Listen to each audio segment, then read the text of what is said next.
Assalamualaikum warahmatullahi wabarakatuh. Shalom, selamat siang untuk kita semua. Perkenalkan, nama saya Arnilatu. Saya adalah dosen S1 Program Studi Sistem Informasi di Universitas Nusa Putra Sukabumi. Pada kesempatan kali ini, saya akan mempresentasikan terkait mata kuliah yang saya ampu, yaitu mata kuliah Analisis dan Perancangan Sistem. Video ini dibuat untuk memenuhi persyaratan sertifikasi dosen dalam format pernyataan diri dosen dalam unjuk kerja Tridharma Perguruan Tinggi bagian bidang pengajaran. Pada kesempatan kali ini, izinkan saya untuk membahas dan memperkenalkan terkait apa saja yang dibahas pada mata kuliah Analisis dan Perancangan Sistem. Mata kuliah ini berbobot 3 SKS, di mana diajarkan pada semester 3, dan terdiri dari 4 CPMK atau CLO. Yang dimana CPMK pertama, yaitu membahas mengenai mahasiswa dapat menjelaskan berbagai metodologi pendekatan pengembangan sistem informasi. CLO yang kedua, menggunakan berbagai perangkat dan metode untuk menganalisis aliran dan struktur sistem informasi menggunakan pendekatan SDLC dan OOP. CLO yang ketiga yaitu menggunakan UML untuk memodelkan rancangan konseptual dari suatu sistem informasi. Dan yang keempat, merancang sistem informasi sesuai dengan prinsip-prinsip SKPL dan DPPL.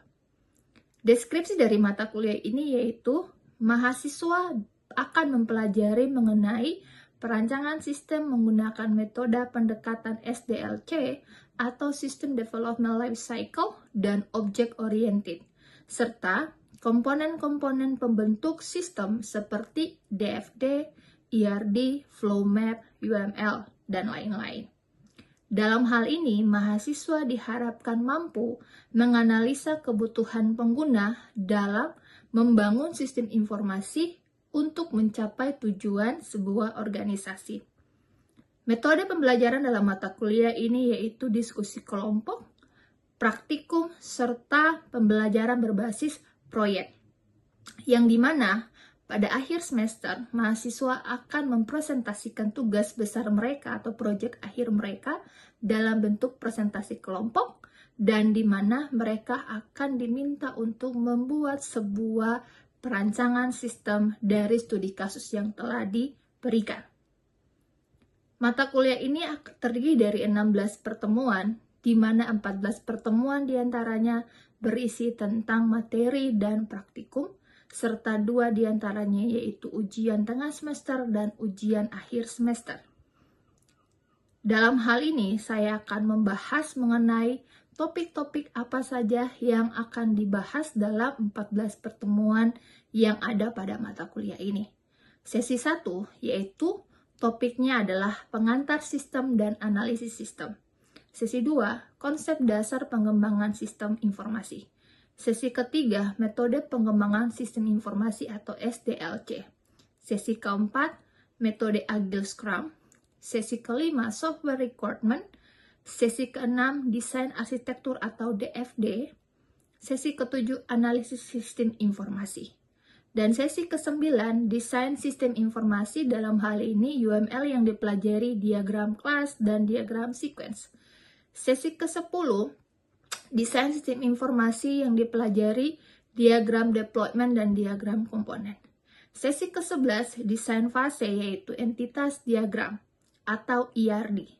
Sesi ke-12 normalisasi, sesi ke-13 kerangka pitches, sesi ke-14 review project atau dokumen SRS, dan sesi ke-15 yaitu presentasi proyek, yang dimana sudah dibagikan topik-topik kepada masing-masing kelompok.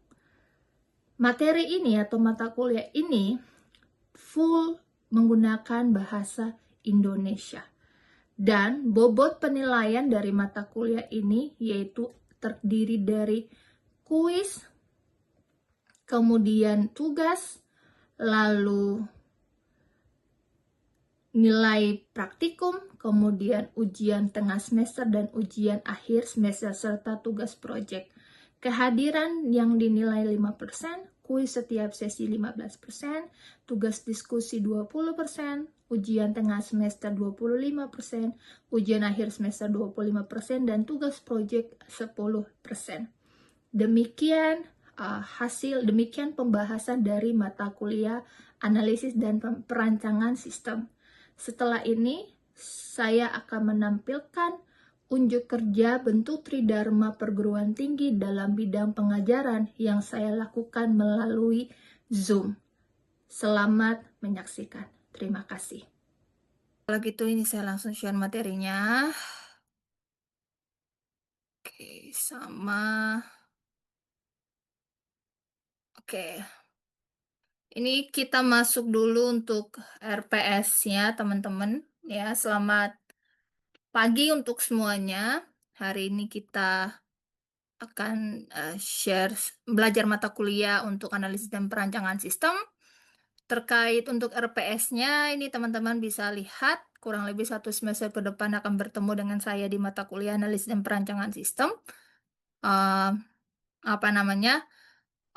Untuk mata kuliah ini ada CLO-nya ada 4. Yang pertama menjelaskan berbagai metodologi pendekatan pengembangan sistem informasi. Yang kedua, menggunakan berbagai perangkat dan metode untuk menganalisa aliran dan struktur sistem informasi serta pendekatannya dengan SDLC dan OOP. Dan yang ketiga, menggunakan UML untuk memodelkan rancangan konseptual dari suatu sistem informasi. Dan yang terakhir, merancang sistem informasi sesuai dengan prinsip-prinsip SKPL dan DPPL. Jadi kurang lebih selama 1 semester ke depan, untuk di materi sebelum UTS itu akan ada di CLO 1 dan CLO 2. Kemudian untuk setelah UTS kita akan masuk di CLO 3 dan CLO 4. Di dalam mata kuliah ini teman-teman akan merancang sistem menggunakan pendekatan SDLC, lalu dan OOP. Dan nanti di dalamnya teman-teman akan menghadapi praktikum terkait dengan cara membuat DFD seperti apa, kemudian ERD, flow map, dan UML-nya. Kurang lebih ada sekitar 9 UML yang akan teman-teman pelajari. Mata kuliah ini akan metode pembelajarannya ada apa namanya 2 ya. Jadi bisa case based sama project learning ya, project based learning. Dan teman-teman nanti selain teori ada juga praktikum untuk mata kuliah ini. Ya, ini kurang lebih RPS-nya secara garis besar nanti akan dijelaskan di PPT aja biar jauh lebih gampang. Oke, kita pindah ke materi. Oke. Ya, kelihatan semuanya materinya? Kelihatan, Bu.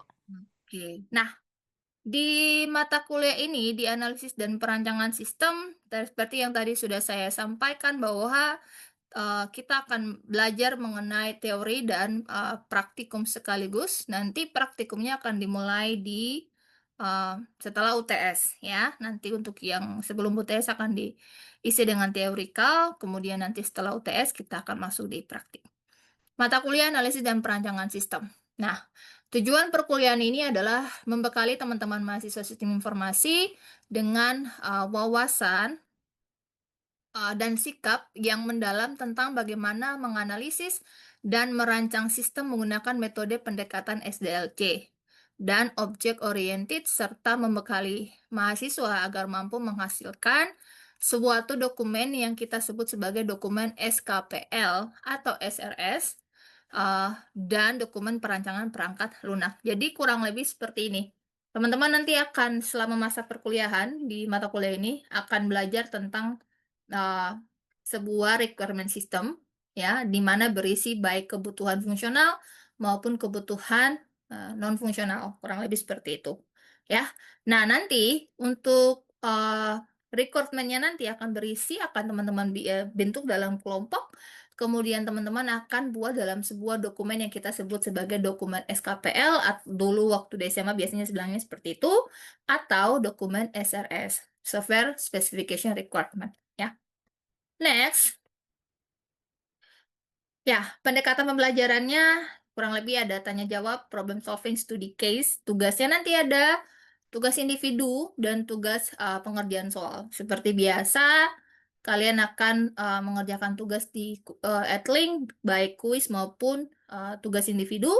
Lalu nanti untuk media pembelajarannya, saya akan menyediakan media pembelajaran video serta nanti di dalam praktikum teman-teman harus menginstal Rasonaros kalau enggak Star UML. Nah, nanti ada beberapa pertemuan yang akan kita habiskan di laboratorium untuk belajar lebih jauh tentang praktikum nanti. Nah, ini komponen dari evaluasi penilaian kita ya. Ada UTS, UAS, kuis ya.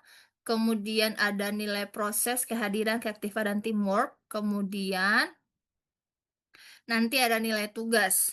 Nah, interval nilainya lebih dari 85 itu A, kemudian 80 sampai 85 itu B, 70 sampai 74,9 itu C. Harapan saya sih kalau bisa semuanya nilainya A ya. Oke. Nah, di dalam aturan perkuliahan saya seperti biasa, aturan keterlambatan 15 menit, dress code-nya rapi dan sopan, kemudian ya tidak masuk tanpa keterangan alfa, dan kehadiran minimal 75% atau 10 dari 14 pertemuan, ya. Karena 2 pertemuan sisanya kan UTS sama UAS, ya. Aturan pengerjaan kuis seminggu, tidak ada perbaikan. Perbaikan akan dikasih ketika memang mahasiswanya, dirasa perlu, ya. Lalu hasil bagi tidak boleh tugasnya sama. Ya, teman-teman kalau mau izin bisa langsung kirim ke email saya, sebutkan nama, kelas, dan tujuan. Nah, kita masuk ke pokok pembahasan kita. Yang pertama itu kita masuk dengan perkenalan perkuliahan. Lalu konsep dasar pengembangan sistem informasi, yang ketiga metode pengembangan SI, yang keempat metode Agile Scrum, yang kelima software recruitment, yang keenam DFD diagram, yang ketujuh pengantar UML. Di dalam hal ini, teman-teman akan belajar tentang diagram use case maupun diagram activity. Di pertemuan ke-8 kita akan masuk dalam UTS. Di pertemuan 9 kita akan masuk juga diagram kelas dan sequence. Kemudian ada deployment dan komponen diagram, serta IRD, normalisasi, ya. Kerangka pitches. Pitches ini adalah salah satu pendekatan metode yang dipakai dalam merancang sebuah sistem informasi, ya. Kemudian yang ke-14 ada dokumen SRS, kita akan review project, dan yang ke-15 presentasi proyek. Jadi teman-teman, luaran output dari mata kuliah ini adalah teman-teman harus ini eh, membuat atau membentuk kelompok yang dimana nanti teman-teman akan saya kasih topik ya, terjun ke lapangan untuk bisa mengidentifikasi dan membuat sebuah perancangan sistem informasi dari studi kasus yang teman-teman berikan. Kalau tahun lalu kakak tingkat kalian kebanyakan ada yang turun ke rumah sakit, ada yang ke klinik, dan mereka membuilding sebuah sistem informasi dengan pendekatan yang sudah dipelajari. Ya, jadi tugasnya adalah proyek kelompok. Oke, nah ketentuan tugas kurang lebih seperti ini. Nah, harapan saya jangan plagiarisme ya, karena ini nilai kelompok dan nilai individu juga ada di dalam. Next, ini referensinya, teman-teman bisa. Nanti saya akan kirimkan SRPS yang tadi udah saya tunjukkan, biar lebih jelas, karena biar updatean terbaru. Oke, kita masuk ke pengenalan. Karena ini adalah berbicara tentang mata kuliah analisis dan sistem dan perancangan sistem, ya, sehingga teman-teman perlu untuk mengetahui apa itu sistem secara umum, ya. Yang pertama, sistem menurut para ahli. Ada kurang lebih 3 orang di sini, ya. Dari Ludwig, dia menyatakan bahwa sistem merupakan seperangkat unsur yang saling terikat dalam suatu atau antar relasi di antara unsur-unsur tersebut dengan lingkungan. Yang kedua, si Anatol Raporot ini menyatakan bahwa sistem adalah suatu kumpulan atau kesatuan yang dimana berisi hubungan satu dengan yang lain antar perangkat. Sedangkan si Akov berkata bahwa sistem itu setiap kesatuan secara konseptual atau fisik yang terdiri dari bagian-bagian dalam keadaan saling bergantung satu sama lain. Ya, ini adalah sistem secara umum menurut para ahli. Berikutnya, sehingga dari yang tiga tadi kita bisa simpulkan bahwa sistem adalah sekumpulan unsur atau elemen yang saling berkaitan dan saling mempengaruhi dalam melakukan kegiatan bersama untuk mencapai suatu tujuan. Jadi, sistem itu adalah unsur-unsur yang dimana atau elemen-elemen yang di dalam satu wadah yang saling berkaitan dan saling mempengaruhi. Dalam hal ini, dia mempunyai sebuah tujuan yang harus dicapai secara bersama. Oke. Nah, bagaimana caranya kita menyatakan bahwa satu sistem yang baik itu seperti apa? Di sini kita bahas tentang ada namanya karakteristik sistem yang baik. Di sini berbicara ada komponen, ada batasan sistem atau boundary, lalu ada lingkungan luar sistem atau environment. Nah, apa itu komponen dari sebuah sistem yang baik? Komponen di sini berbicara tentang suatu sistem terdiri dari jumlah komponen-komponen yang saling berinteraksi, yang artinya saling bekerja sama untuk membentuk suatu kesatuan. Komponen sistem terdiri dari komponen yang berupa subsistem atau bagian-bagian dari sistem itu sendiri. Yang kedua, ada namanya batasan sistem. Batasan sistem ini berbicara tentang bagaimana suatu daerah dalam suatu sistem itu membatasi satu sistem dengan sistem yang lain dengan lingkungan luar. Hal ini perlu supaya sistem itu tidak keluar jalur, ya. Dia menunjukkan bahwa fungsinya, misalkan katakanlah sistem pencernaan, ya udah tugasnya ya sistem pencernaan, dia nggak bisa mengerjakan sistem yang lain gitu karena dia punya batasan. Seandainya satu sistem mengerjakan yang bukan menjadi tugasnya dia akan overload, ya. Lalu ada namanya lingkungan luar sistem. Lingkungan luar sistem ini berbicara tentang bagaimana batas dari sistem yang mempengaruhi operasi sistem.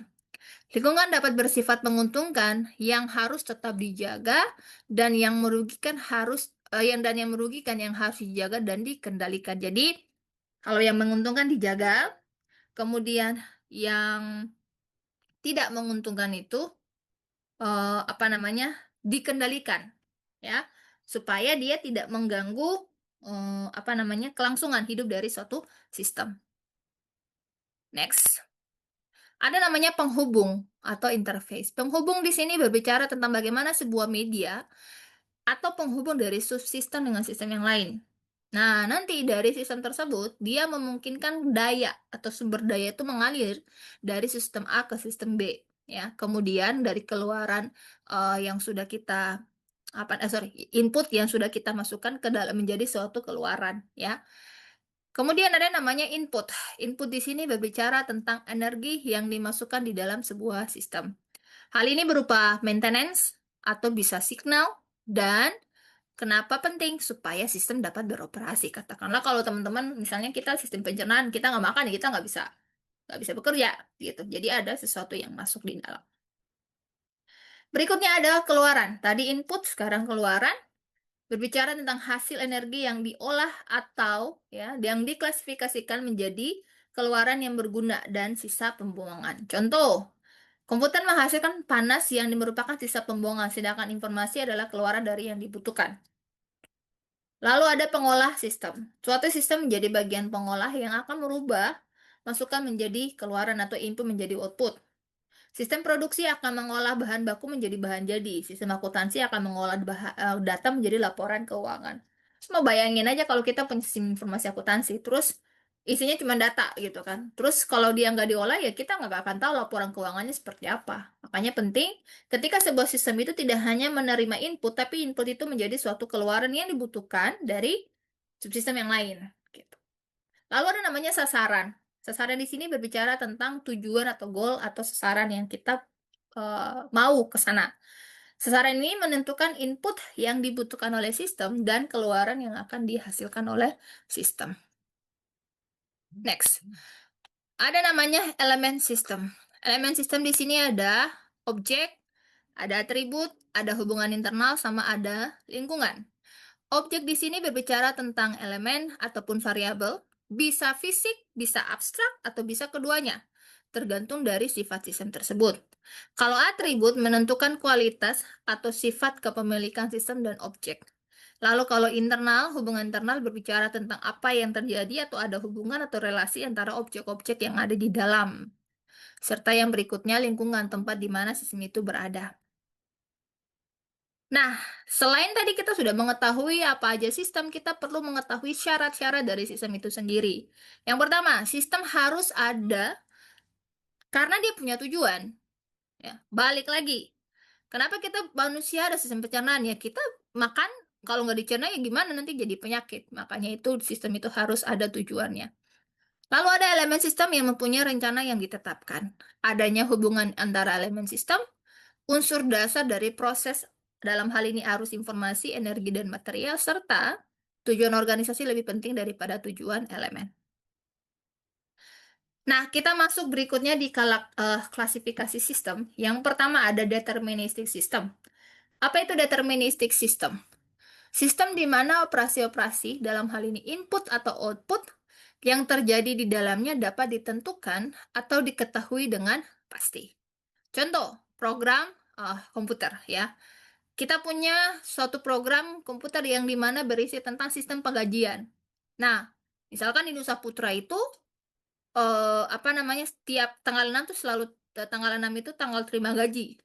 Nah, biasanya sistem itu sudah langsung otomatis dilakukan. Jadi dia nggak akan peduli ada hari libur, ada hari Minggu, atau besok hari Sabtu, tetap kalau udah tanggal 6 pasti gaji masuk. Kalau dulu, misalnya kalau kita nggak punya sistem penggajian, ya mau nggak mau misalkan tanggal 6 itu jatuhnya di hari Sabtu atau Minggu. Ya pasti orang akan terima gaji kalau nggak di hari Jumat, tanggal 4, ataukah di hari apa namanya, Senin. Kayak gitu. Lalu ada namanya probabilistic system. Probability system di sini berbicara tentang sistem yang input dan prosesnya dapat didefinisikan, tetapi output yang dihasilkan tidak dapat ditentukan dengan pasti. Artinya gini, sudah pasti ada, tapi kita belum tahu outputnya nanti kayak gimana. Kemudian selalu ada sedikit kesalahan atau penyimpangan terhadap ramalan. Contoh sistem penilaian ujian. Ya, tadi ya, misalkan inputnya sudah pasti nilainya. Misalkan dia kerjakan soal multiple choice ya. Tapi kita belum tahu pasti nilainya ini bakal 100 atau tidak. Tapi sudah pasti dia ada inputnya. Ya dia ngerjain soal 1 sampai soal 10 gitu. Tapi dia nggak akan tahu kalau apa namanya, nilainya ini bakal benar 100 atau enggak gitu. Kalau dia kerjain benar, ya pasti 100. Kalau dia kerjain salah, ya pasti kurang dari 100. Itu namanya probabilistic system. Berikutnya ada namanya open system. Open system ini adalah sistem yang mengalami penukaran energi, materi, atau informasi dengan lingkungannya. Sistem ini cenderung memiliki sifat adaptasi, dapat menyesuaikan diri dan lingkungannya, ya, untuk meneruskan eksistensi. Contoh, sistem keorganisasian memiliki kemampuan adaptasi. Sistem dalam sebuah bisnis, kita perlu ada namanya sistem organisasi. Supaya apa? Misalkan, orang ini dia di bagian divisi IT. Tapi ternyata selama proses berjalan dia nggak bisa nih, makanya dia dipindahin misalnya. Jadi sistem organisasi itu harus mempunyai kemampuan adaptasi. Supaya apa? Bisa mengetahui persaingan pasar itu nanti kayak gimana. Ada namanya closed system. Sistem fisik di mana proses yang terjadi tidak mengalami pertukaran materi. Contoh reaksi kimia dalam tabung isolasi dan tertutup. Ya kalau dalam tabung, dia nggak bisa, apa namanya, bertukar materi dengan yang dari luar. Gitu. Lalu ada relative closed system. Ya, sistem yang tertutup tetapi tidak tertutup sama sekali untuk menerima pengaruh dari lain. Contoh, sistem komputer, dia hanya menerima masukan yang telah diinputkan, mengolah dan memberikannya. Tapi dia tidak terpengaruh untuk terpengaruh dengan hal-hal yang ada di luar sistem. Lalu ada namanya artificial system, sistem yang meniru kejadian dalam alam itu sendiri. Sistem ini dibentuk berdasarkan kejadian di alam di mana manusia tidak mampu melakukannya. Dengan kata lain, ada namanya sistem robotika. Ya, contohnya itu sistem robotika ya. Ada robot yang diciptakan untuk bisa menjadi misalkan kayak tukang bersih-bersih. Tapi dia ya tidak, apa ya, maksudnya diciptakan karena mungkin manusia dia tidak mampu untuk melakukan hal itu makanya diciptakan. Tapi yang pasti kegiatan yang robot itu lakukan adalah kegiatan yang dilakukan oleh orang atau oleh manusia itu sendiri. Ya. Seperti itu. Misalkan manusia itu kan pasti ada sisi tidak telitinya. Makanya kenapa robot diciptakan untuk menutupi kekurangan yang sudah ada gitu. Lalu ada natural system, ini sistem yang dibentuk dari kejadian dari alam, ada laut, pantai, sistem yang sudah ada, tata surya. Jadi mana-mana pasti ada pagi dan ada siang. Kalau misalnya saya pagi, berarti kamu siang. Kamu malam, pagi, saya malam. Jadi sistem itu akan terus berputar seperti itu. Lalu ada manage system yang namanya sistem penjelasan tingkah laku yang meliputi keikutsertaan dari manusia. Ada sistem manusia-manusia, sistem manusia-mesin, sistem mesin-mesin, dan lainnya. Nah, tadi kita udah pelajari sistem nih. Sekarang kita pelajari konsep dasar sistem informasi. Dari sistem informasi ada dua, sistem dan informasi ya. Nah, dasar dari hal itu adalah data. Data adalah elemen yang mendeskripsikan sesuatu, kejadian, aktivitas, dan transaksi yang direkam, diklasifikasi, dan disimpan. Tapi, dalam hal ini perlu digarisbawahi, dia belum memiliki arti yang bermanfaat karena dia masih bersifat data. Setelah dia diolah, dia akan menjadi sebuah informasi. Berikutnya. Nah, siklusnya seperti apa, teman-teman? Siklusnya di sini berbicara tentang ada yang namanya input, lalu ada proses, ada output. Setelah itu, ya, jadi kita bacanya dari sini dulu. Data kan ditangkap nih, ya, data yang udah ada, terus dia menjadi input. Lalu dari input dia akan diproses. Setelah diproses dia akan menjadi sebuah output. Dari output dia akan dikirim ke penerima. Dari penerima akan di sini berisi tentang keputusan apakah diterima atau ditolak. Setelah itu hasil tindakannya seperti apa. Lalu datanya ditangkap. Nah, proses ini akan terus berjalan seperti ini. Sampai kepada dia menghasilkan sebuah proses hasil atau nilai yang tidak lagi menjadi sebuah data tapi menjadi sebuah informasi yang utuh. Kualitas dari informasi harus akurat, tepat waktu, dan harus relevan. Ya.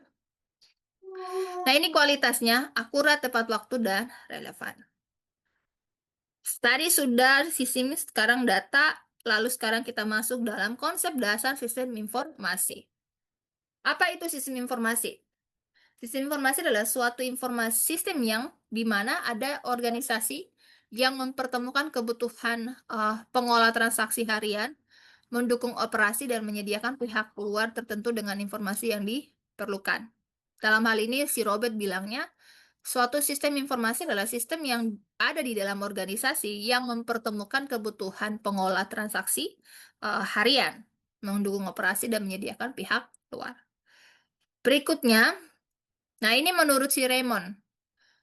Apa itu sistem informasi? Adalah suatu kombinasi yang terorganisir dari hardware, software, jaringan komunikasi, sumber daya data, kebijakan, dan prosedur, serta adanya manusia yang saling berhubungan untuk melakukan tindakan penyimpanan, transformasi, pengambilan kembali, dan penyebarluasan informasi dalam lingkungan tertentu.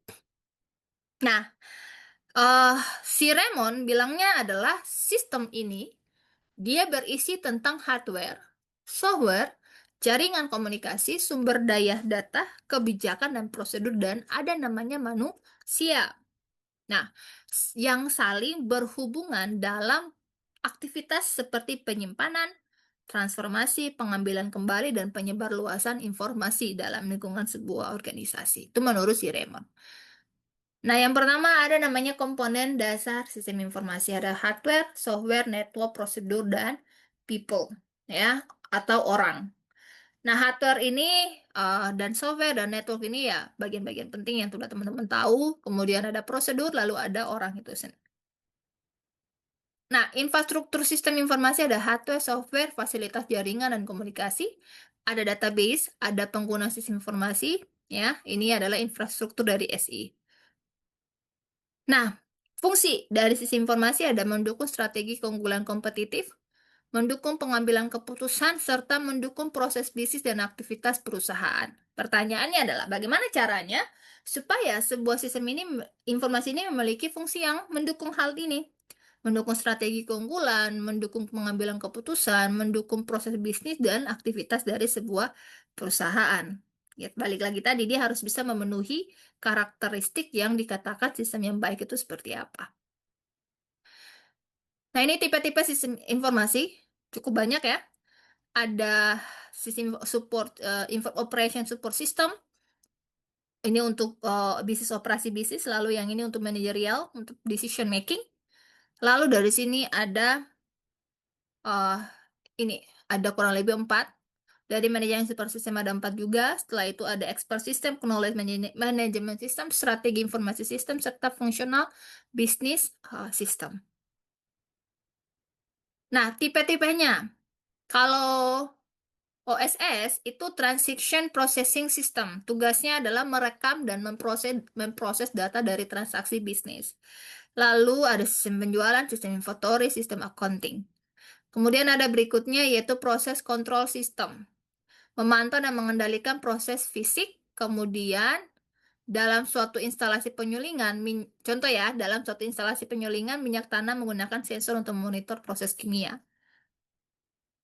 Kalau dari manajemen support system itu ada MIS, menyediakan laporan kepada manajemen, decision support system atau DSS, contohnya kayak teman-teman menentukan posisi bagi pelamar kerja, ya. Lalu ada executive information system, itu contohnya misalkan kita menggunakan kemudahan akses untuk memantau tindakan pesaing. Jadi orang nge-tracking nih sistemnya, ya. Lalu ada sistem informasi sistem versus information teknologi. Perbedaannya di mana? Nah, sistem informasi merupakan sebuah komponen dan sumber daya yang dibutuhkan untuk menyampaikan informasi pada organisasi. Kemudian teknologi informasi berbicara hardware, software, networking, dan data management. Sebelumnya, IS itu berdasarkan catatan atau paper base, namun sekarang lebih fokus kepada computer based information system itu sendiri. Nah, mengapa dunia butuh IT dan SI? Sistem informasi memainkan 3 peranan ya, teman-teman. Yang pertama, mendukung kegiatan operasi bisnis perusahaan, mendukung pengambilan keputusan, lalu mendukung pencapaian keunggulan kompetitif strategi. Oke, thank you. Oke, apakah ada pertanyaan? Ibu mau bertanya, Oke, boleh silakan. dalam yang siklus data sebelumnya, itu kan Mm-mm. dalam siklusnya itu selalu berputar, selalu terhubung dari hasil ke data yang ditangkap. Mm-mm, mm-mm. Namun, apakah ada situasi di mana hasil tersebut itu tidak dapat menjadi data yang ditangkap kembali? Jadi, prosesnya itu berakhir dalam hasil yang tadi itu. Eh, Apakah ada kondisi boleh seperti boleh itu? diulangi lagi, boleh diulangi lagi, Ibu. Ini tadi di bagian yang proses ya. Siklus data. Cek dulu di proses. Oke, yang ini. Ya. Kan Oke. itu siklusnya itu selalu keterhubungannya Hmm. antara hasil tindakan lalu Mm-mm. dihubungkan lagi ke data ditangkap. Mm-mm. Namun apakah ada situasi di mana proses ini tuh berakhir di hasil tindakan dan tidak terhubung ke data yang ditangkap gitu? Oke, pertanyaan yang menarik. Proses itu akan, misalkan dia dapat data nih ya, terus dia input, dia proses, dia output, dia terima, diambil keputusan, lalu hanya nyampe di hasil tindakan.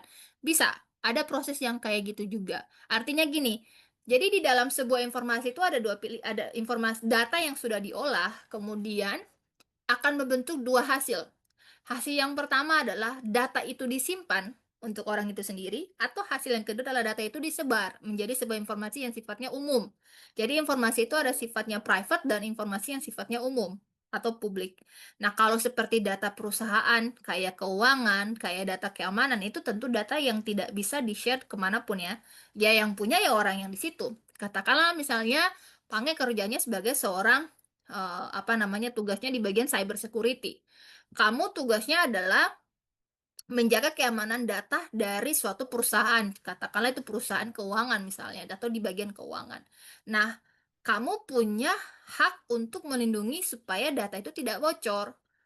Kamu proses nih satu data proses keuangan ya, proses satu data keuangan yang udah sampai beres, hasilnya udah ada, dikasih ke stakeholder, keputusannya seperti apa, ya udah itu juga cukup sampai di hasil tindakan aja. Untuk di-share ke publik ya tentu tidak bisa. Nah, jadi bisa Ibu sampaikan bahwa ada proses yang dimana informasi itu hanya nyampe di hasil tindakan dan tidak di-share ke lain. Ada proses yang hanya bisa nyampe di hasil tindakan dan bisa diproses ke publik. Kurang lebih seperti itu.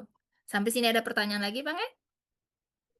Sudah Ibu, terima kasih. Oke, terima kasih. Adalah yang lain lagi?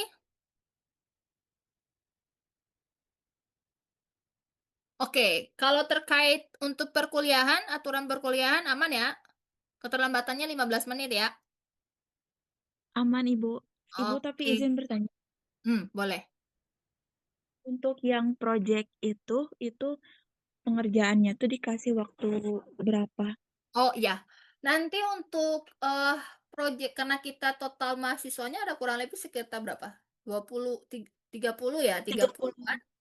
Sehingga nanti proses untuk pembagian kelompok ya, harapan saya gini, kalau bisa nanti untuk kelompoknya kita ambil voting aja, ambil undi supaya nanti tidak terjadi bias. Jadi nanti masing-masing kalau 30 berarti kita bikinnya 6 kelompok, jadi kurang lebih ada 5, satu kelompok itu 5 orang. Nanti pada saat setelah di minggu ke-6 sebelum UTS itu sudah jadi pembagian kelompok. Jadi teman-teman punya waktu kurang lebih sekitar berapa minggu tuh? 4 ya, 4 minggu untuk bisa proses itu, untuk proses berjalan. Jadi kalian punya waktu 4 minggu, kurang lebih 1 bulan, untuk turun ke lapangan, pengerjaan. Nah, prosesnya nanti gimana? Nanti pada saat di materi SRS kita akan belajar kurang lebih seperti apa itu cara menyusun dokumennya. Lalu setelah itu, apa namanya, topiknya nanti gimana? Misalnya kayak kelompoknya Diana akan terjun ke klinik, nah kamu akan ke sana untuk mengidentifikasi permasalahan apa aja yang terjadi di lapangan. Nah, ketika kliniknya butuh sistem, nah kamu di situ akan merancang. Merancang ya, bukan membuat. Merancang. Perancangnya bentuknya apa nanti? Merancang bisa jadi dalam bentuk prototype system. Yang dimana nanti isinya ada kebutuhan fungsional dan kebutuhan non-fungsional. Kurang lebih seperti itu. Jadi nanti di minggu ke-6 ya, Neng. Oke, baik Ibu, terima kasih banyak. Oke, kalau begitu saya pikir untuk pertemuan hari ini sudah cukup ya.